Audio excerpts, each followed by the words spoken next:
Bismillahirrahmanirrahim. Assalamualaikum warahmatullahi wabarakatuh.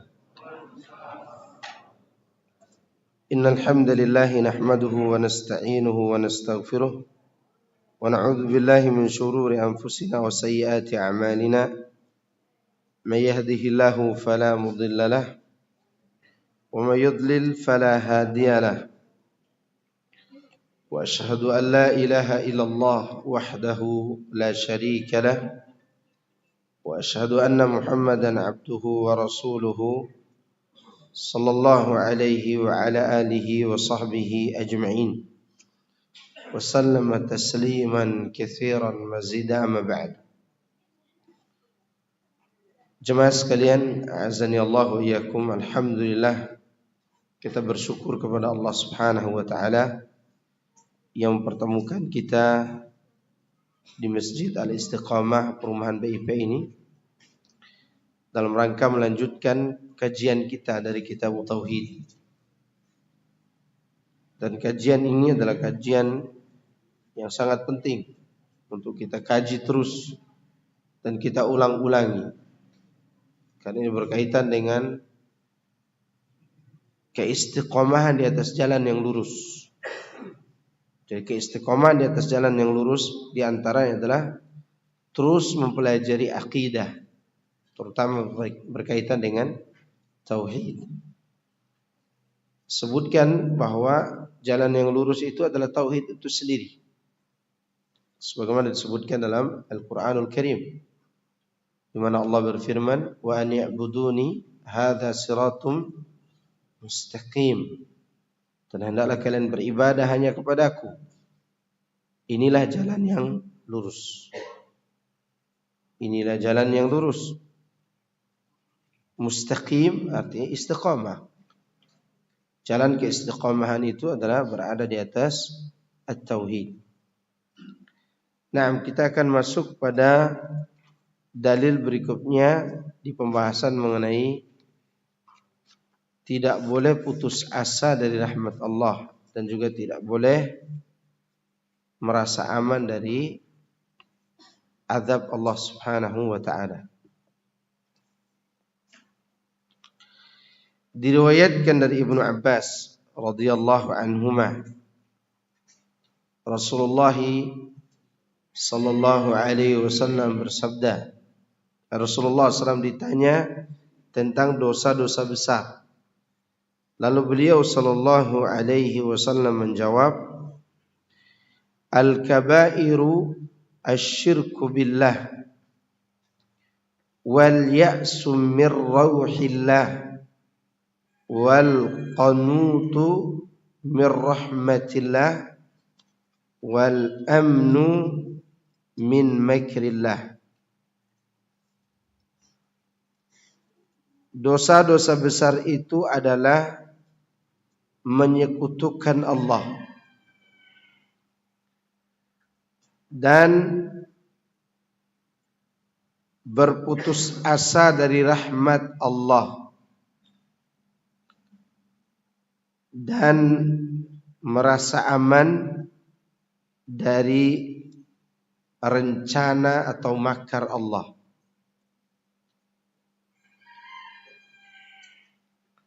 Perkataan penulis dalam hadis Ibnu Abbas radhiyallahu anhuma bahwa Rasulullah sallallahu alaihi wasallam ditanya tentang dosa-dosa besar.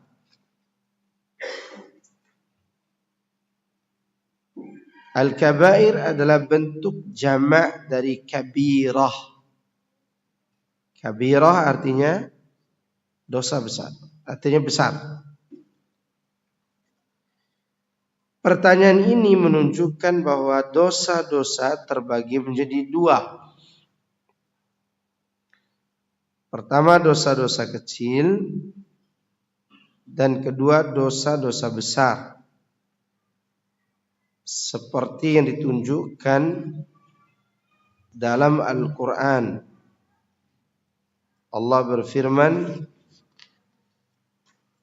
in tajtanibu kaba'ira ma tunhauna anhu nukaffir ankum sayyi'atikum jika kalian menjauhi dosa-dosa besar di antara dosa-dosa yang dilarang mengerjakannya, niscaya kami hapus kesalahan-kesalahan kalian. Perhatikan ya, sayyiat itu selalu dipakai untuk perbuatan dosa kecil. As-sayyiat. Sayyiat artinya dosa-dosa kecil. Di sini Allah sebutkan kabair. Di sini sebutkan dua langsung. Kabair dan sayyiat. Nah, menghindari dosa-dosa besar termasuk salah satu cara untuk menghapus dosa-dosa kecil. Kemudian Allah juga berfirman, alladzina yajtanibuna kaba'iral ismi wal fawahisha. Wali-wali Allah itu adalah mereka yang menjauhi dosa-dosa besar dan perbuatan zina atau keji. Dosa-dosa besar pun tidak sama tingkatannya. Tapi sebagian di antaranya lebih besar dari yang lain. Dosa besar itu tidak sama tingkatannya. Ada yang tahu moyangnya dosa? Syirik, terus ada 3, pernah saya sampaikan ada 3. Pertama apa? Syirik. Kedua, membunuh. Ketiga, zina. Dan lebih mengerikan lagi, salah satu dosa ini kalau sudah dilakukan, maka salah satu itu akan menarik yang lain. Akan menarik yang lain. Contoh zina misalnya. Orang kepengen berzina dengan seorang wanita, tapi ditolak. Apa dilakukannya? Kedukun. Ya kan? Kalaupun dia tidak kedukun, dia akan membunuh saingannya. Maka zina itu bisa menarik kepada kesyirikan atau sebaliknya.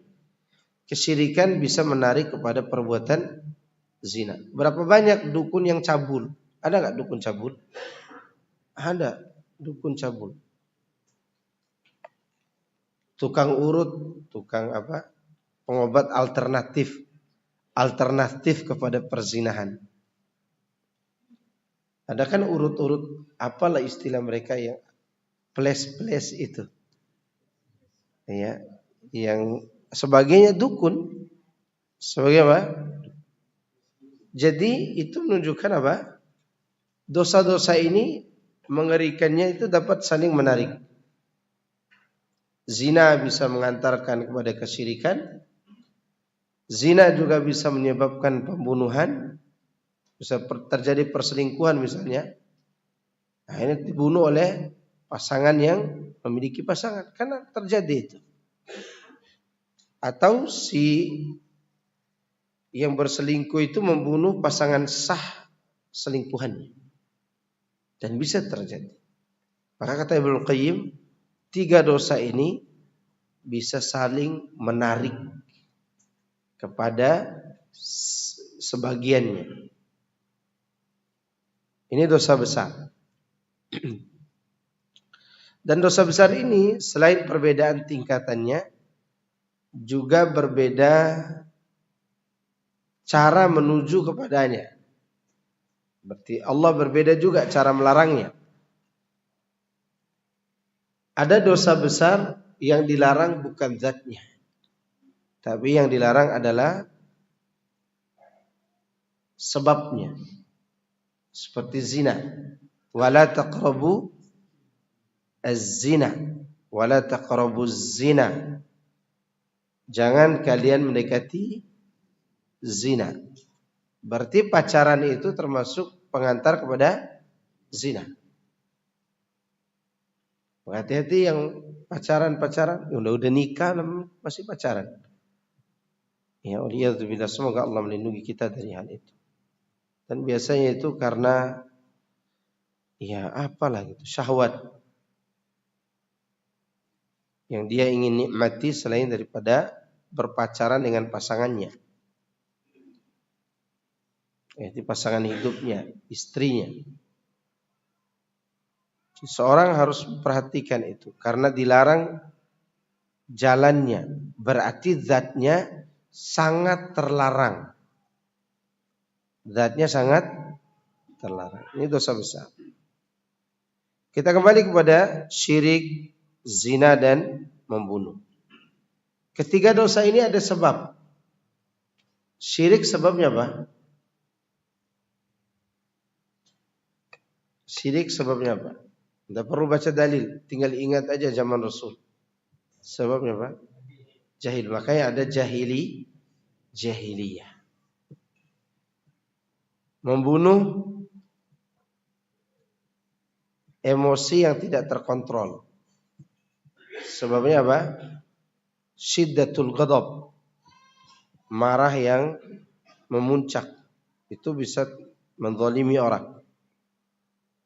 Bahkan sampai pada pembunuhan. Biasa orang yang emosinya memuncak itu dia tidak ngomong. Dia gigit. Gitu dia. Dia ngomong. Nanti dia tiba-tiba bunuh orang. Itu sering terjadi. Ya, beda dengan orang yang misalnya macet gitu. Macet terus. Ini insya Allah orangnya pengecut. Ya, tapi dia marah. Tapi kalau udah diem tuh, nunggu di pojok jalan, itu udah memuncak emosinya. Dan banyak orang yang melakukan hal itu. Ya. Jadi orang yang emosi itu tidak harus ngamuk-ngamuk. Malah yang berbahaya yang diam-diam itu. Kemudian zina disebabkan syahwat yang tidak terkontrol. Makanya disuruh menikah. Disuruh apa? Menikah agar mencari syahwat yang halal. Ya. Maka ibu-ibu ketika suaminya kepengen sesuatu dan lagi masak, tinggalkan masakan. Karena syahwatnya tidak boleh ditunda-tunda. Karena dia kepengen yang halal. Kalau tidak dirawat itu, maka itu akan menyebabkan perzinahan.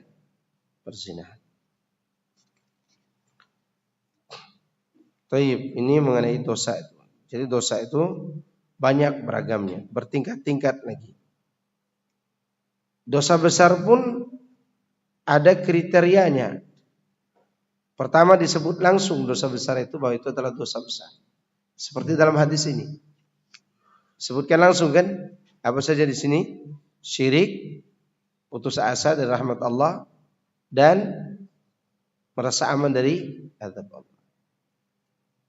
Seperti di dalam ayat ini juga disebutkan langsung dosa besar itu yaitu zina.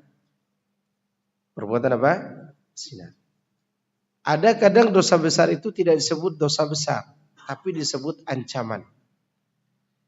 Kalau sebuah perbuatan disertai dengan ancaman, larangannya disertai dengan ancaman atau kata laknat, maka itu kata dosa besar.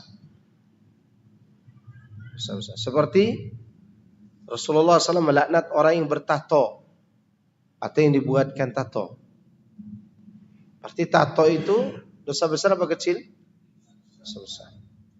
Atau hadis tentang wanita yang menolak suaminya di atas tempat tidur. Apabila seorang laki-laki memanggil istrinya, maka si istri harus segera ke tempat tidur. Kalau tidak, kata Rasulullah SAW, la'anatuhul malaika, la'anataha al-malaikatu hatta tusbiha. Malaikat melaknatnya sampai pagi. Itu menunjukkan menolak ajakan suami dosa besar apa kecil? Dosa besar. Ini ada istri mengatakan geli disentuh sama kamu. Padahal udah punya anak 3. Masih geli aja. Terus 3 itu keluar dari mana? Nah mungkin keluar dari batu keramik itu, nggak mungkin. Itu atas sentuhan lembut suaminya.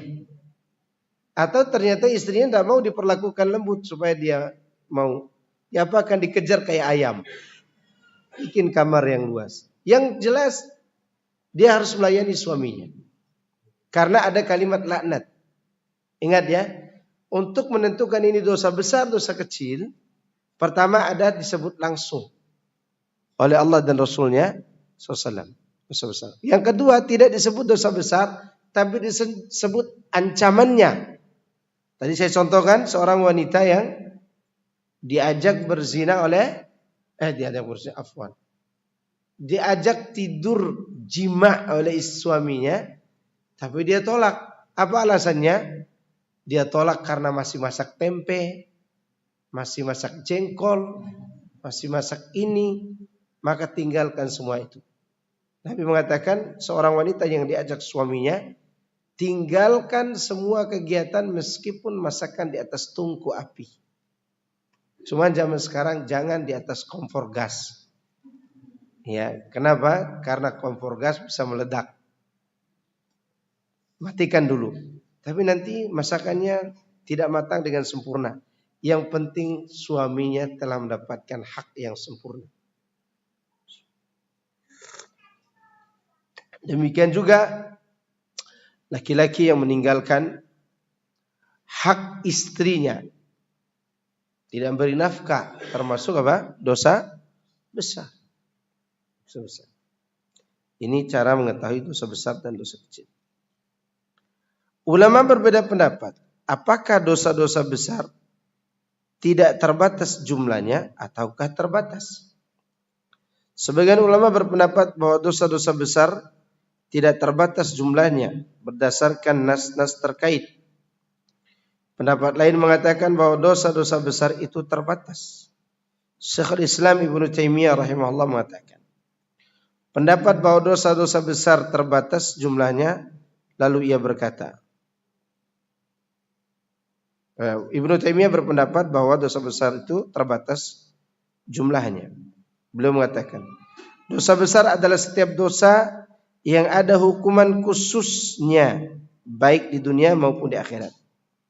Baik karena melewatkan amalan yang disukai ataupun melakukan amalan yang dibenci. Definisi ini sangat luas, mencakup banyak sekali dosa. Alasan pernyataan Syekhul Islam Ibnu Taimiyah, karena kemaksiatan terbagi menjadi 2 golongan. Pertama, kemaksiatan yang dilarang namun tidak disebutkan ancamannya. Hukuman kemaksiatan golongan ini didasarkan pada makna umum hukuman-hukuman atas perbuatan dosa dan maksiat.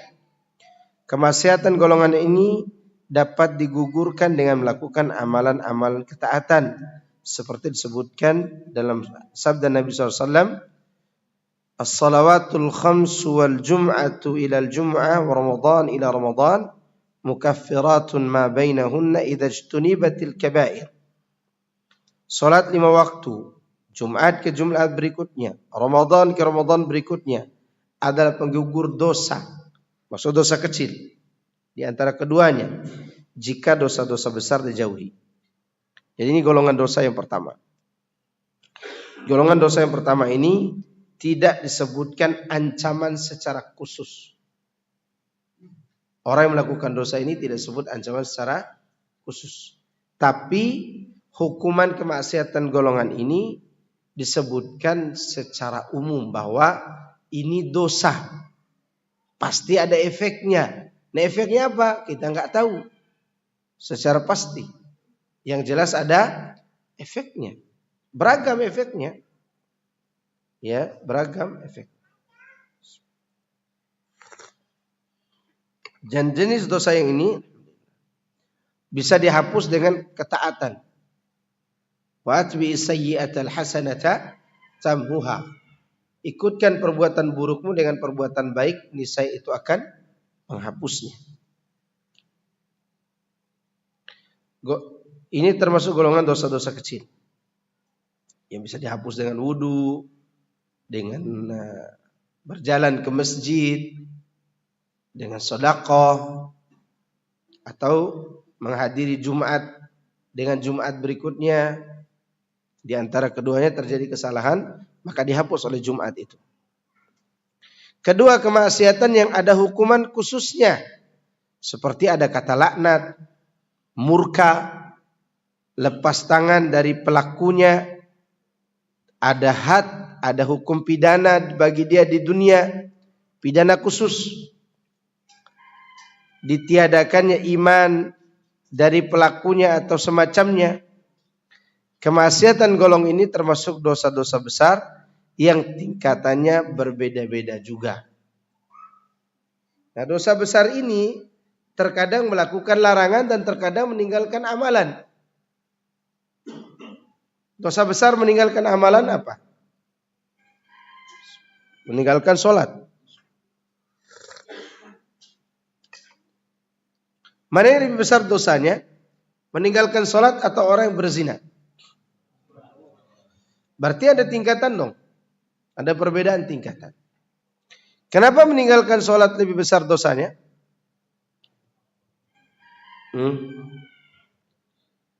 Jawab.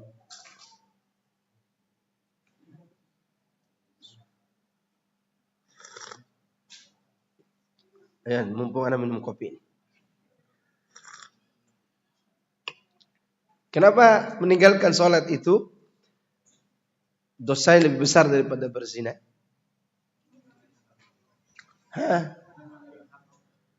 Pertama, ancamannya keluar dari Islam. Kedua, meninggalkan kewajiban itu lebih besar daripada melakukan larangan. Karena itu adalah jenis dosa iblis. Iblis meninggalkan kewajiban apa melakukan larangan? Meninggalkan perintah. Sedangkan Nabi Adam melakukan larangan. Kan itu dua jenis dosa pertama. Adam melakukan larangan. Jangan makan buah ini. Kan dilarang itu. Dimakan juga oleh Adam. Iblis disuruh sujud kepada Adam. Tidak mau. Iblis melakukan dosa meninggalkan perintah. Adam melakukan larangan. Itu menunjukkan meninggalkan perintah lebih besar dosanya.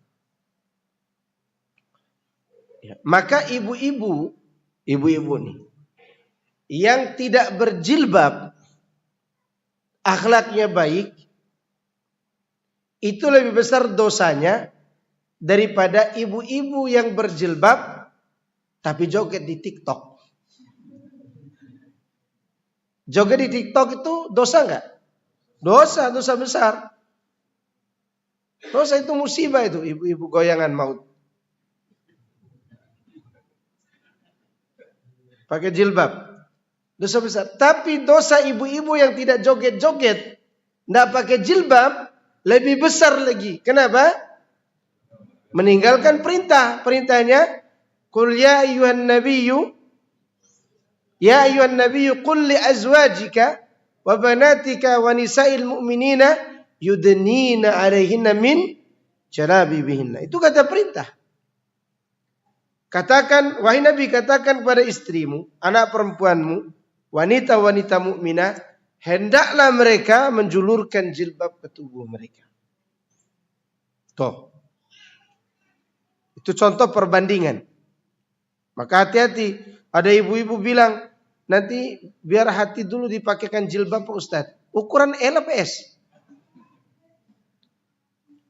Karena jilbab itu amalan zahir.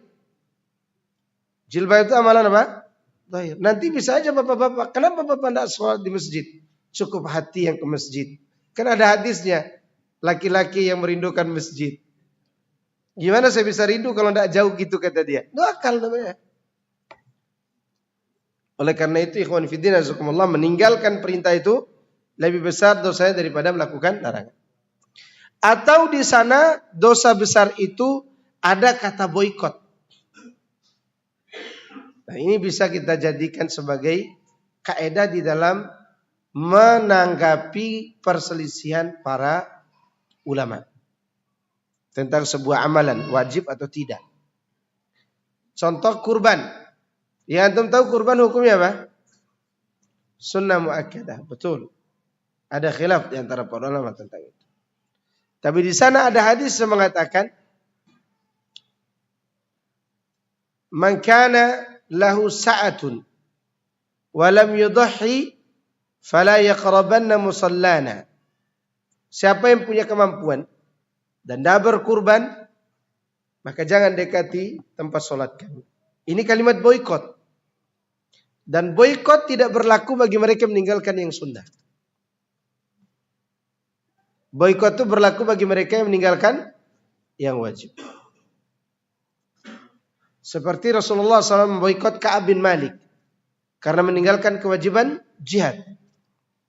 Karena waktu itu wajib. Karena Rasulullah SAW tidak pernah mengumumkan jihad ke seluruh kaum muslimin dari kota maupun pelosok kecuali perang Tabuk. Tidak pernah. Itu menunjukkan wajib mereka berangkat bagi yang mampu. Nah, yang tidak berangkat padahal dia mampu diboikot. Itu menunjukkan berangkatnya wajib apa sunnah? Maka demikian juga Rasulullah memboikot orang yang tidak mau berkurban. Seperti itu adalah kewajiban yang ditinggalkan. Namun berbeda dengan orang yang meninggalkan kewajiban sholat. Orang yang meninggalkan kewajiban sholat, dia meninggalkan sesuatu yang sudah disepakati oleh semua kaum muslimin akan kewajibannya. Sedangkan yang ini meninggalkan kewajiban karena ada khilaf, mukhtalafun fihi. Suatu amal yang perselisihkan.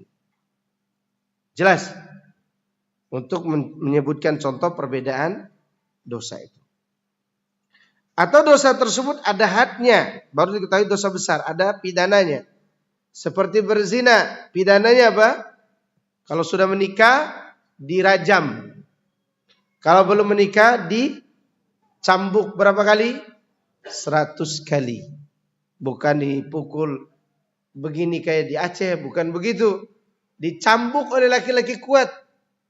Berapa kali? 100 kali. Untuk orang yang berzina. Kasihan Pak Ustadz, masih remaja, masih lugu. Masih lugu apa? Dia baru melakukan zina. Ya, dia melakukan dosa. Maka tidak boleh karena perasaan berhenti memukul. Pukul terus. Karena itu dosa besar. Atau mencuri. Mencuri sesuatu yang disimpan rapi oleh pemiliknya. Maka melakukan curian saat itu dosa besar. Ya, dosa besar. Beda dengan mencuri sesuatu yang karena ada kesempatan. Dosa besar juga tapi berbeda tingkatannya. Begini contoh. Antum punya emas 50 gram.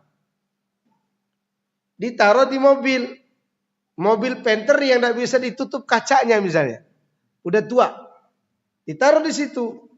Nah, si pencuri ngambil karena ada kesempatan. Dosa besar? Iya. Tapi lebih besar lagi dosa orang yang emas orang tadi 50 gram ditaruh di lemari di dalam kamar. Jendelanya dia congkel. Lalu dia ambil. Nah, jenis kedua ini yang dipotong tangan. Yang pertama tidak. Kenapa? Karena yang pertama ini kelalaian dari yang pemilik. Sehingga mengundang orang untuk mencuri. Mengundang orang untuk apa? Mencuri. Yang pertama dia memang dirapikan, ditaruh di kamar, di aman, tempat yang aman. Atau dia taruh di mobil, mobilnya aman. Ditaruh di situ uangnya dan dia mengkunci, kemudian dia punya remote khusus. Ya, ternyata si pencuri tidak mencuri lewat kacanya, dia belah dari bawah. Itu dipotong tangannya juga. Kenapa? Karena dia mencuri sesuatu yang tersimpan rapi. Maka orang yang mencuri motor yang antum taruh di luar pagar dengan mencuri orang yang antum taruh di dalam rumah, itu beda dosanya antara keduanya. Ketika antum taruh motor di luar dan antum tidur lelap, antum mengundang pencuri namanya. Dosa besar iya, tapi beda hukuman.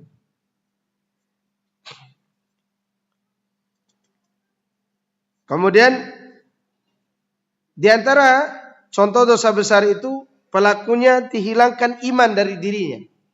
Ditiadakan iman. Ditiadakan iman ini bisa saja ditiadakan secara mutlak atau ditiadakan kesempurnaannya. Secara mutlak artinya dia tidak beriman sama sekali. Tidak beriman sama sekali. Yang kedua, atau dihilangkan kesempurnaannya.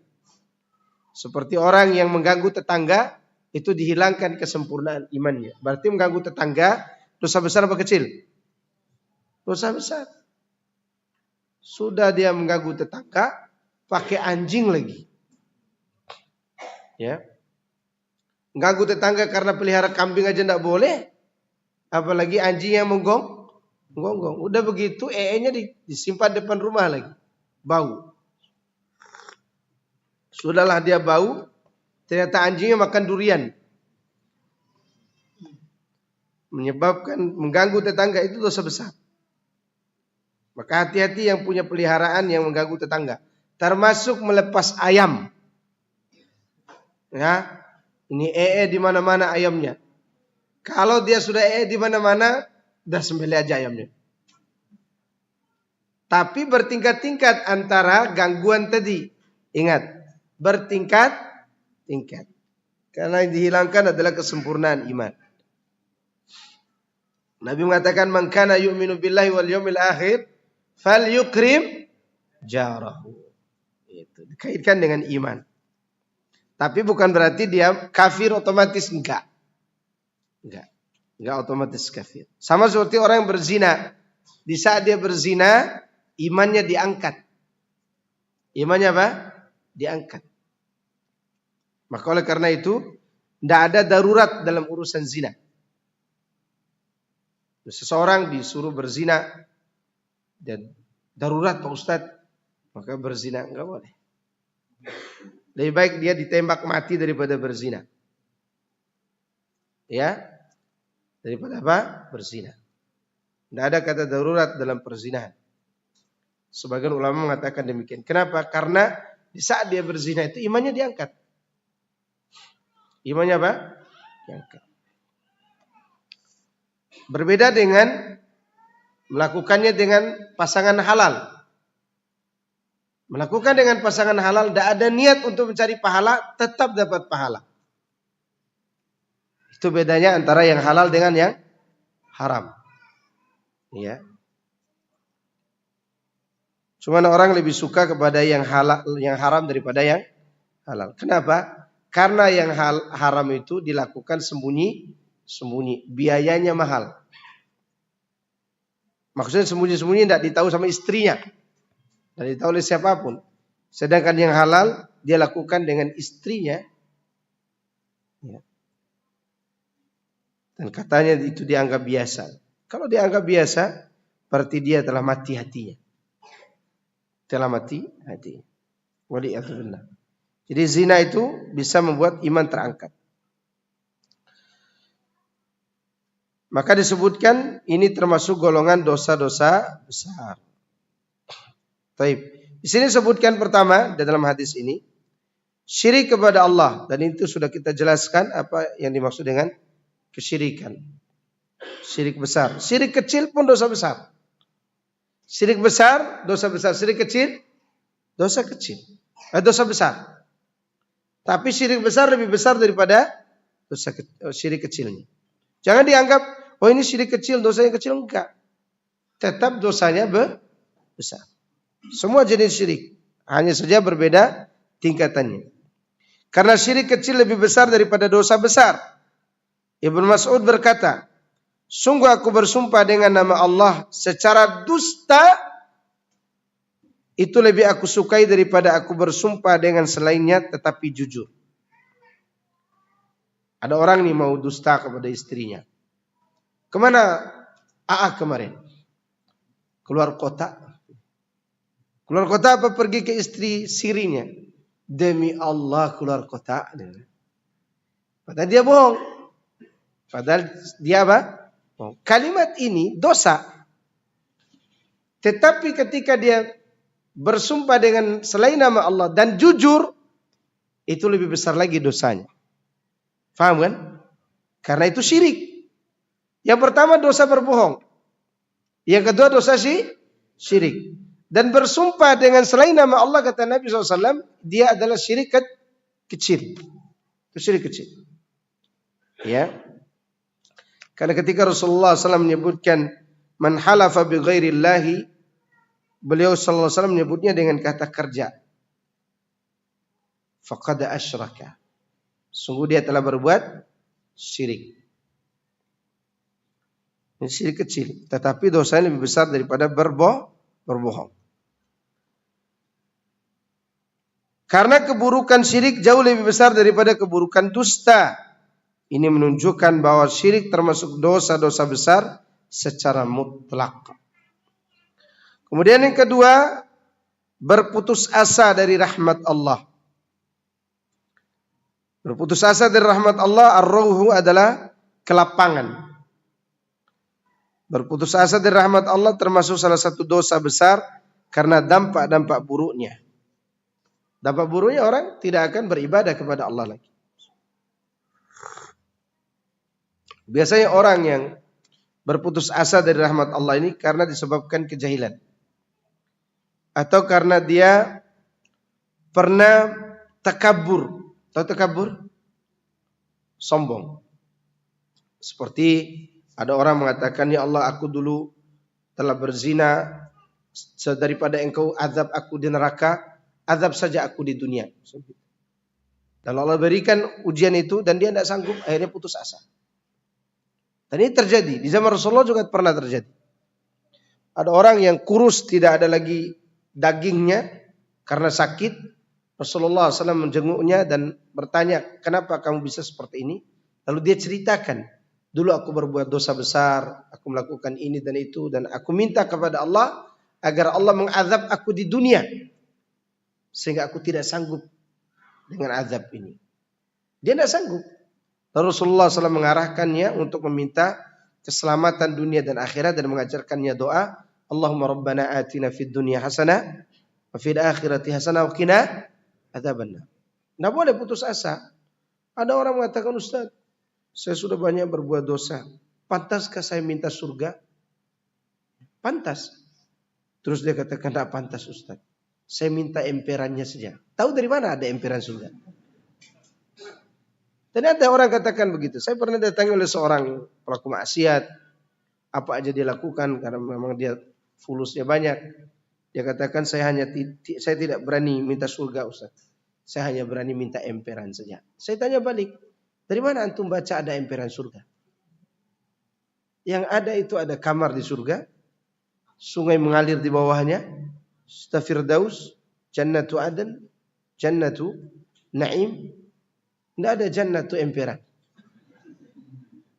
Itu termasuk bahasa putus asa. Enggak boleh. Ada orang menyanyi, ya Allah, aku tidak sanggup untuk menghadapi nerakamu. Tapi aku juga tidak pantas masuk surgamu. Mau masuk kemana? Mau masuk toilet pasar. Bayar 2.000. Udah kalau tidak neraka ya surga. Minta surga. Sebesar apapun dosa kita. Oleh karena itu ikhwan fillah azakumullah, jangan tampakkan rasa putus asa itu. Allah tidak suka dengan orang yang putus asa. Bahkan Allah pernah tawarkan rahmatnya itu kepada siapa? Kepada Fir'aun. Nah tanggung-tanggung ditawarkan kepada siapa? Fir'aun. Dia mau gak dia mencari rahmat Allah? Ternyata Fir'aun tidak mau. Apa kata Allah? Fakul hallaka ila anta zakka wa ahdiyaka ila rabbika fatakhsha. Ini adalah merupakan tawaran Allah kepada Fir'aun melalui lisan Nabi Musa agar dia mensucikan diri, bertaubat kepada Allah. Dan Allah akan ampuni. Tapi Fir'aun tidak mau. Dan Allah juga pernah tawarkan itu kepada pembunuh kaum Nasrani yang taat kepada Nabi Isa di zaman Ashabul Ukhdud. Di suratul Buruj. Innal ladzina fatanul mu'minina wal mu'minat. Kalimatnya setelah itu, summa lam yatubu. Kata ahli tafsir kalimat summa lam yatubu, sungguhnya orang-orang yang menyiksa kaum mukminin dan mukminat, kemudian mereka belum bertaubat, falahum adabu jahannam, walahum adabul harik. Bagi mereka azab jahannam dan azab yang menyala-nyala. Disebutkan oleh ahli tafsir, sekiranya dibalik summa yatubu, summa tabu, falahumul jannah. Kemudian mereka bertaubat, maka bagi mereka surga. Padahal mereka baru saja membunuh berapa jumlahnya? Disebutkan dalam beberapa riwayat tafsir para tabi'in dan juga para sahabat, jumlah mereka 20.000 yang dibakar dalam parit itu. Yang terakhir ibu dan anak yang mengatakan, yang meragukan dia akan melemparkan diri atau tidak. Kemudian anaknya bisa bicara, ya ummah isbiri fa innaki 'alal haqq. Wahai ibuku sayang, sabar saja, engkau di atas kebenaran. Baru dia lempar diri. Di pembunuh ini setelah melakukan pembunuhan, Allah masih menyebutkan summa lam yatubu. Saking luas rahmat Allah itu. Makanya taubatnya Umar diterima enggak? Diterima oleh Allah. Padahal suami bibinya, yaitu suami Ummu Abdillah, bibinya Umar bin Khattab, ketika bertemu Umar waktu mereka mau hijrah ke Habasa, Umar tuh nangis karena ditinggalin bibinya, bibi yang menyayangi dia. Kemudian bibinya Umar bertanya, mau kemana? Kata Umar, saya mau pergi meninggalkan negeriku ini untuk menyelamatkan agamaku dari gangguan orang semacam kamu. Maka Umar nangis. Nah suami bibinya datang. Tadi Umar datang. Iya, dia nangis. Semoga dia masuk Islam. Kata siapa? Kata bibinya. Apa kata suaminya? Saking tidak mungkin Umar masuk Islam. Kata suami bibinya, tidak mungkin Umar masuk Islam. Islamnya Umar itu masuk Islam kalau keledai ayahnya masuk Islam. Jadi suruh masuk Islam keledainya dulu, baru Umar masuk Islam. Tapi diterima oleh Allah taubatnya Umar. Terima. Selama 6 tahun Umar itu tidak akan tidur, dia tidak akan pejamkan mata, kecuali hari itu dia sudah menyiksa kaum muslimin. Saking kejamnya Umar itu dulu. Jadi dia tidak akan pejamkan mata di malam hari kalau hari itu dia tidak membuat berdarah orang Islam. Dipukul, dibunuh, dihina oleh Umar. Tapi diterima juga taubatnya. Demikian juga orang yang paling busuk hatinya kepada Nabi. Itu Sumamah bin Usal. Dia diterima. Ketika dia mengatakan, ya Rasulullah, aku sudah bersyahadat. Orang yang paling kucintai di muka bumi adalah engkau. Agama yang kucintai di muka bumi adalah agamamu. Hari ini aku telah masuk Islam. Silakan tegakkan hukum had atas diriku. Hukum pidana karena aku membunuh 10 orang penghafal Quran dari sahabatmu. 10 orang penghafal Quran dibunuh oleh dia. Apa kata Nabi sallallahu alaihi wasallam? Semua kesalahanmu sebelum Islam dihapus dengan syahadatmu tadi. Lihat bagaimana luasnya rahmat Allah Azza wa Jalla. Kita masih putus asa juga. Baru tidak laku tempe 3 hari udah subhanallah. Jangan putus asa. Antum terus berjuang. Ya, baru tidak diberikan dunia yang sebentar lagi kita akan tinggalkan sudah merasa dihina oleh Allah. Enggak. Kita masih punya Tuhan yang luas rahmat. Karena berputus asa itu termasuk dosa besar. Harus optimis kita ini. Kemudian merasa aman dari rahmat, merasa aman dari makar Allah. Itu seorang berbuat durhaka kepada Allah meski ia selalu mendapatkan nikmat dari Allah. Ini merasa aman tersebut. Jadi dia berbuat maksiat dengan menggunakan nikmat dari Allah. Ini termasuk merasa aman dan ini dosa besar. Ya. Dan hal seperti ini sangat tidak disukai oleh Allah karena seorang menggunakan fasilitas yang Allah berikan untuk melakukan maksiat.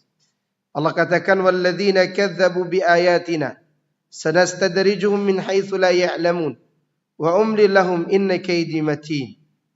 Dan orang-orang yang mendustakan ayat-ayat kami akan kami biarkan mereka berangsur-angsur ke arah kebinasaan. Dengan apa? Dengan harta. Diberikan harta. Terus berikan harta. Dengan cara yang tidak mereka ketahui. Dan aku akan berikan tenggang waktu kepada mereka. Sungguhnya rencanaku sangat teguh. diberikan dunia kepada mereka orang kafir.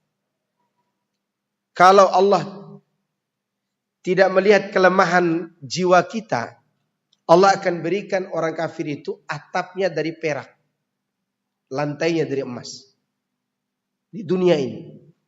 Tapi itu membuat kita lemah. Membuat apa? Lemah. Sekarang kita lihat orang kaya aja, orang kafir kaya aja kita nanya terus, kok yang kafir dikasih kekayaan? Kan gitu pertanyaan kita.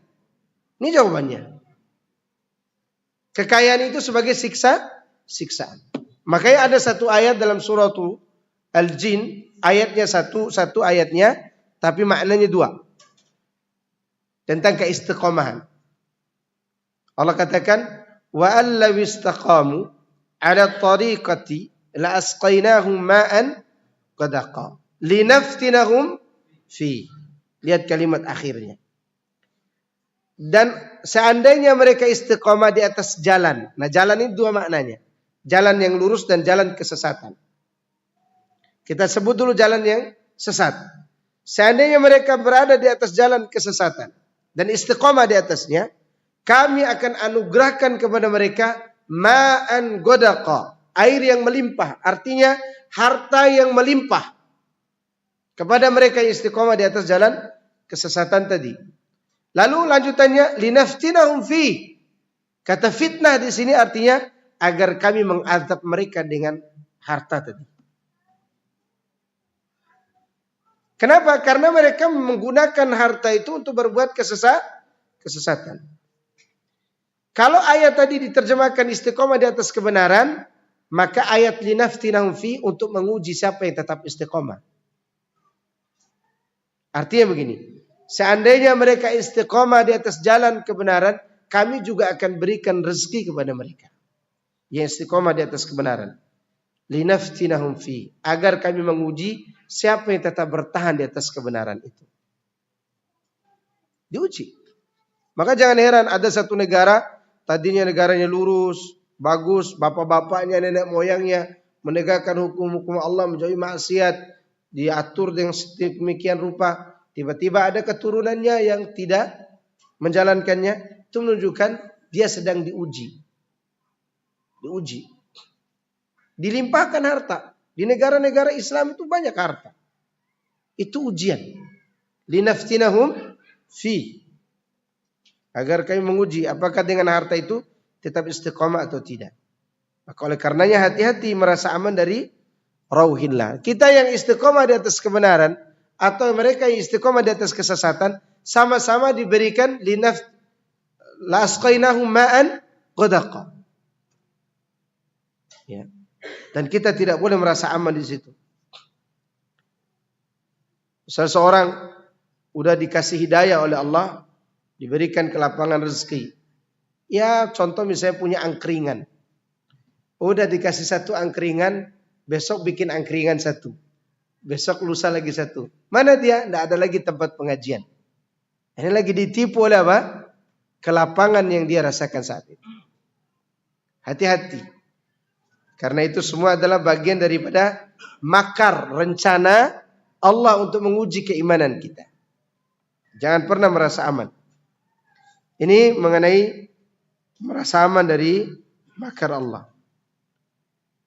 Ini diantara makna hadis tadi. Lanjutannya disebutkan dalam riwayat Ibnu Mas'ud, akbarul kabair al-isyraku billah wal amnu min rauhillah min makrillah wal kunutu min rahmatillah wal ya'su min rauhillah. Termasuk dosa-dosa yang paling besar adalah menyekutukan Allah, merasa aman dari rencana Allah, kemudian berputus asa dari rahmat Allah untuk mendapatkan apa yang diinginkan, dan berputus asa dari rahmat Allah untuk hilangnya musibah yang menimpa. Ini ada dua kalimat yang sama-sama putus asa. Kunut dan ya'su. Kalau kunut, putus asa dari cita-cita. Kalau ya'su, putus asa dari menghindari musibah. Misalnya antum sekarang dengar kita difitnah Wahabi ini. Udahlah kita putus asa nih. Jangan-jangan ini akan membuat kita mudorot ke depan. Udah tinggalin aja dakwah ini. Karena khawatir akan sesuatu yang belum tentu terjadi. Namanya putus asa dari menghindari musibah. Dan ini termasuk dosa besar. Ini perkataan Ibnu Abbas, Ibnu Mas'ud ya. Beliau menggolongkan bukan dosa besar lagi, tapi akbarul kabair. Dosa yang paling besar.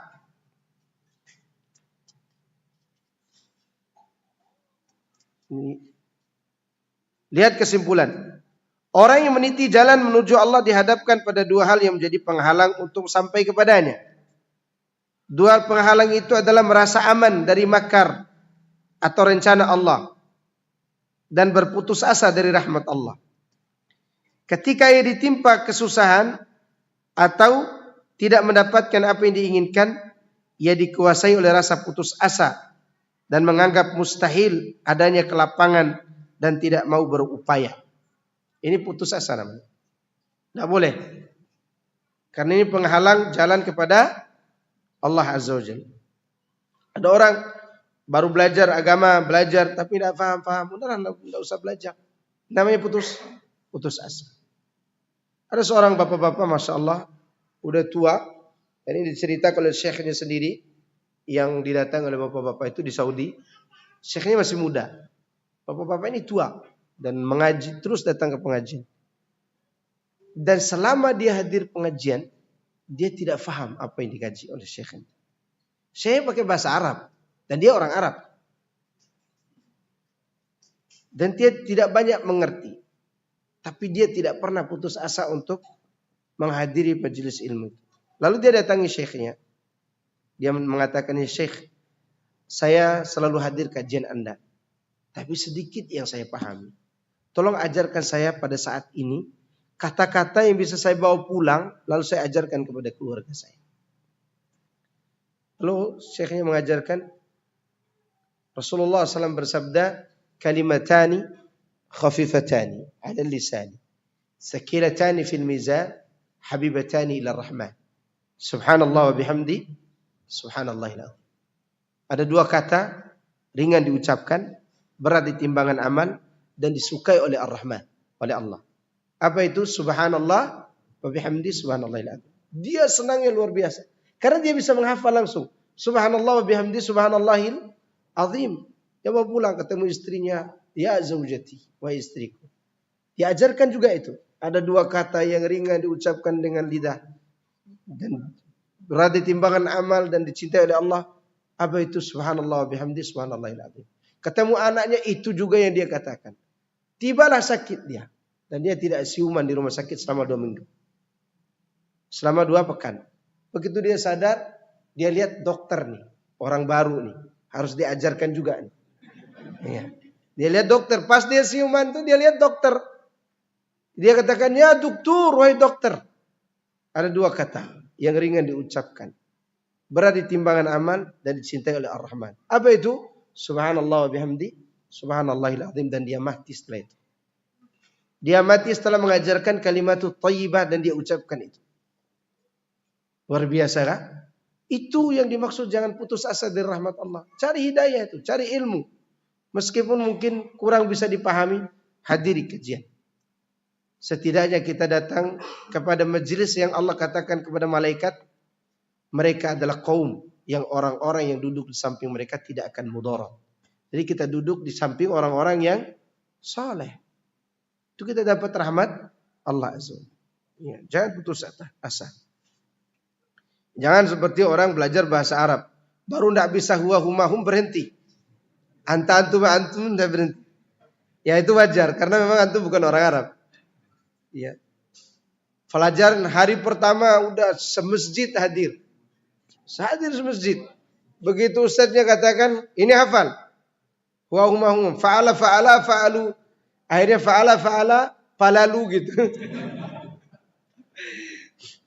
Tidak paham. Itu wajar. Tapi jangan putus asa juga bagi yang terus belajar. Belajar. Karena hidayah itu harus diusahakan. Usaha kita yang sedikit akan mendatangkan rahmat Allah yang banyak. Tapi saya kira cukup ya. Jadi penghalang kita dari kebenaran untuk menuju kepada Allah itu ada 2. Merasa aman dari makar Allah dan putus asa dari rahmat Allah Subhanahu wa taala. Tapi ada pertanyaan silakan. Ada pertanyaan? Ibu-ibu? Silakan.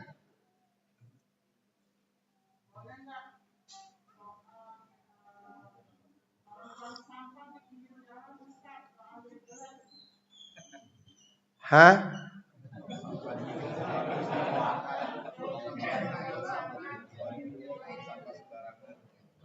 Oh iya.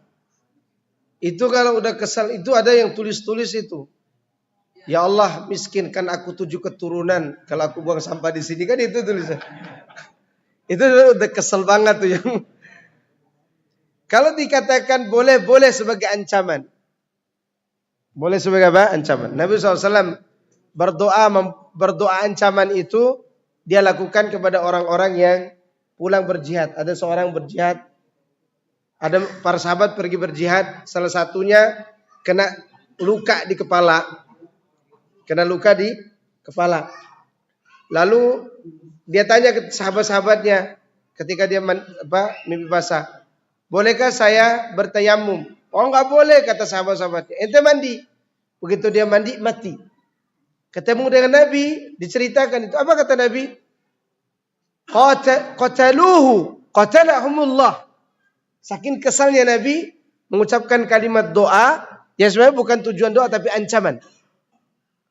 Mereka telah membunuh saudara mereka. Semoga Allah membunuh mereka semua.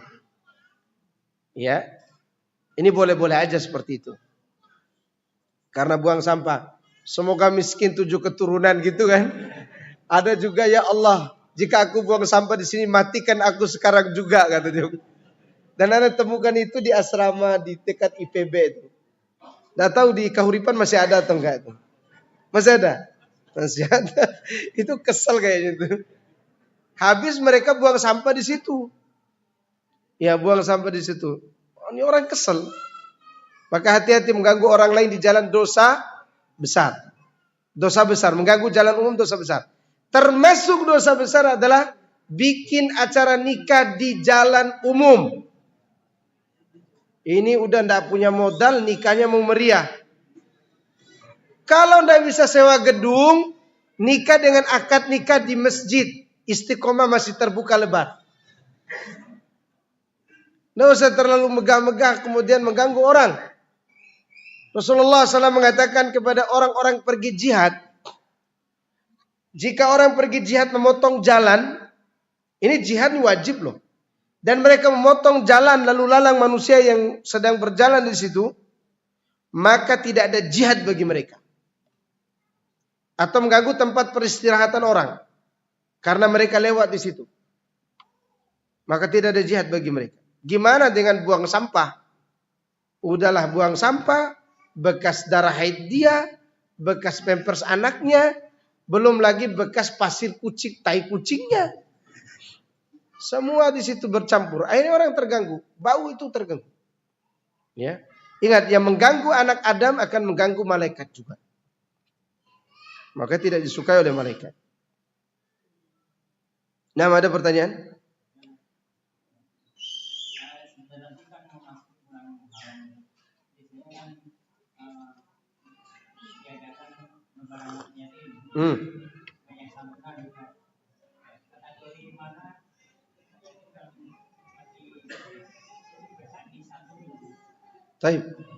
Berarti ada 2 pertanyaan. Bagaimana merayakan 1 Muharram? Itu pertanyaan pertama. Yang kedua, di 1 Muharram itu ada santunan anak yatim.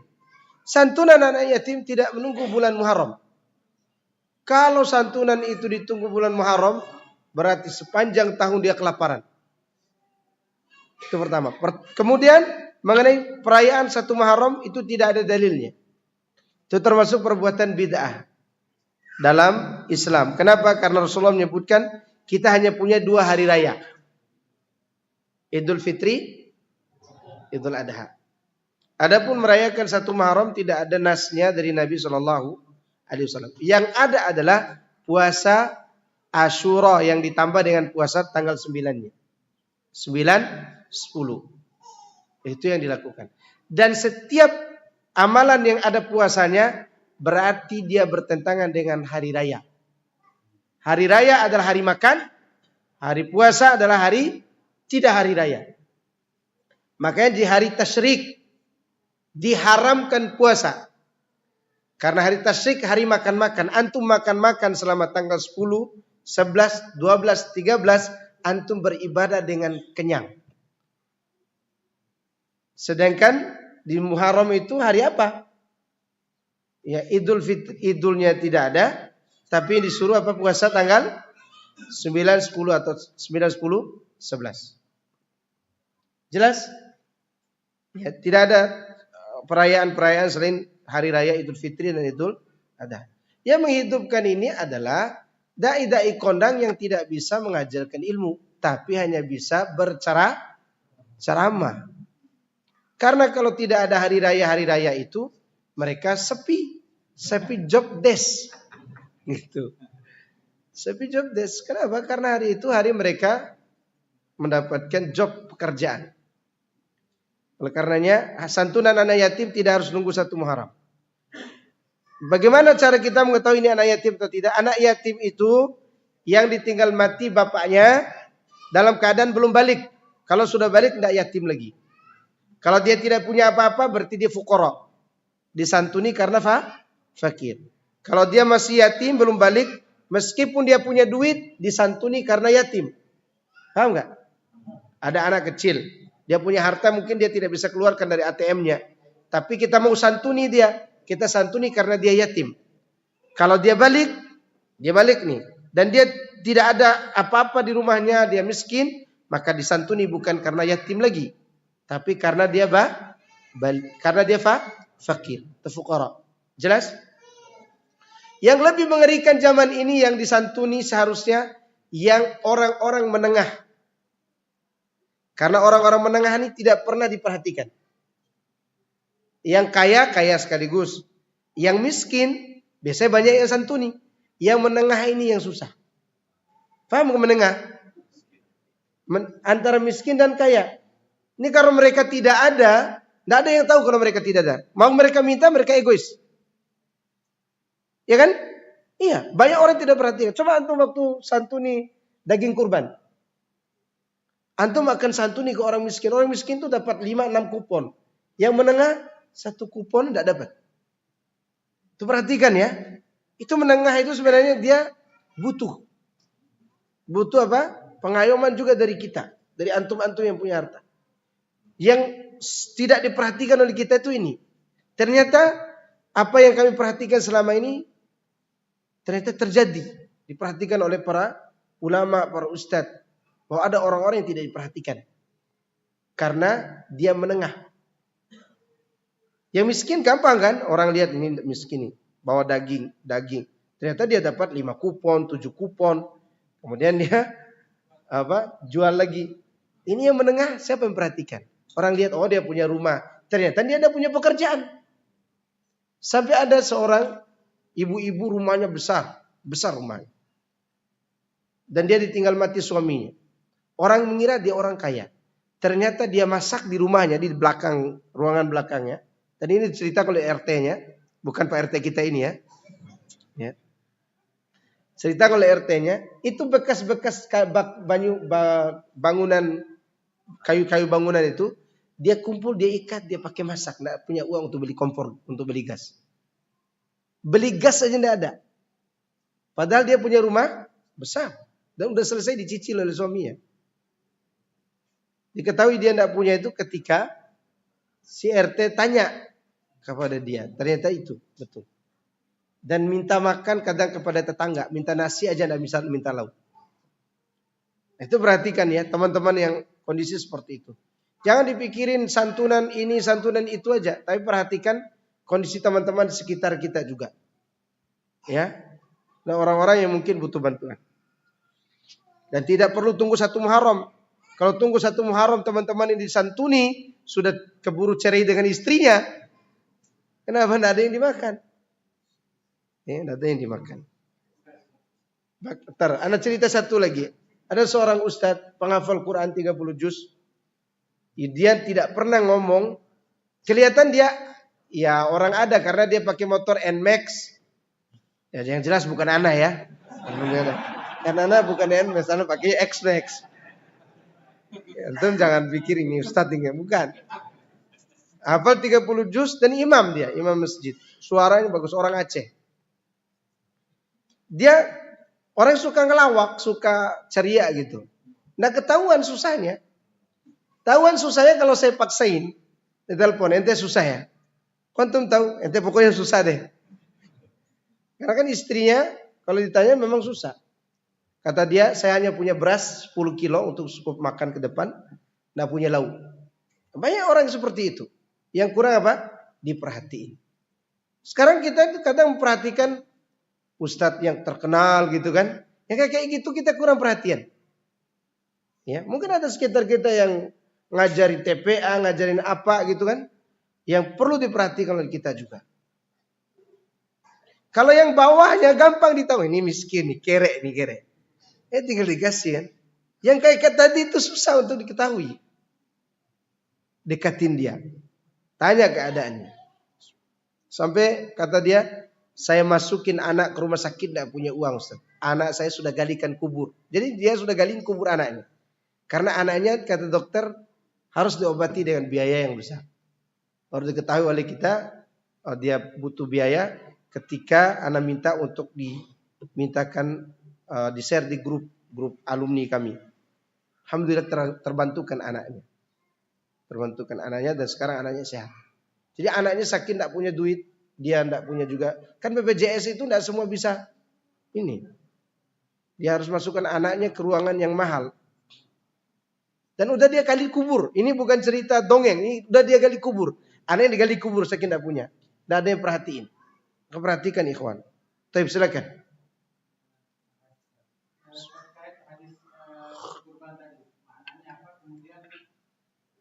Kecenderungan orang sekarang kalau nyicil motor mampu ya, kalau nyicil berkurban, wallahu a'lam. Ya orang sekarang tuh bikin alasan. Jadi jangan buat alasan tidak mampu. Ingat ya, antum sekarang bikin alasan supaya mampu. Cari alasan supaya mampu. Insya Allah hari tahun ini antum kurban 1 ekor kambing. Mungkin tahun depan dan 2 tahun yang akan datang antum akan korban 2 ekor kambing. Atau tahun yang akan datang antum akan kurban 1 ekor sapi. Tapi dengan tulus kita berkurban. Jangan cari alasan tidak mampu padahal kita mampu. Ada orang mampu beli HP seperti ini, HP ini kan mahal ini 5 juta. Padahal HP ini tidak begitu istimewa dibandingkan dengan kurban. Yang antum punya HP itu ada yang 1 juta, ada yang 2 juta. Bahkan ada yang berani dikredit. Ya. Mampu antum melakukan, kenapa kurban tidak? Itu pertanyaan. Oleh karena itu, mulai sekarang harus punya keinginan untuk semangat beribadah. Semangat apa? Beribadah. Mungkin antum sekarang punya di rumah celengan kecil. Setiap hari antum taruh 10.000, 100.000, 10.000, 20.000. Tulis kurban tahun depan. Dengan tulisan antum itu antum berdoa akan punya umur panjang sampai tahun depan. Antum kan mau berumur panjang, mau beribadah tahun depan. Antum tulis kurban tahun depan. Ya, dan antum akan ketagihan dengan kurban itu. Ingat, kenapa sapi-sapi yang datang dari timur itu habis saja dibeli orang? Karena orang kurban tahun lalu ketagihan kurban tahun ini. Kenapa? Nikmat berkurban itu ditanamkan di hati. Coba ada orang sibuk cari siapa teman untuk patungan sapi ini. Kenapa? Karena dia tidak mau kehilangan kenikmatan di hatinya. Kadang kita belum coba sudah, nanti berkurang uang saya. Betul berkurang uang antum. Orang berkurban juga berkurang uangnya, emang antum aja kurang uangnya. Semua orang berkurang. Tapi yang tidak berkurang adalah kenikmatan dalam hati. Ya, jangan buat alasan. Di mana antum mampu melakukan hal tertentu, kemudian antum bikin alasan. Tapi saya kira cukup? Cukup ya? Subhanakallahumma bihamdika asyhadu an la ilaha illa anta astaghfiruka wa atubu ilaik. Assalamualaikum warahmatullahi wabarakatuh. Ingat ya, ana masih penduduk sini bukan tamu.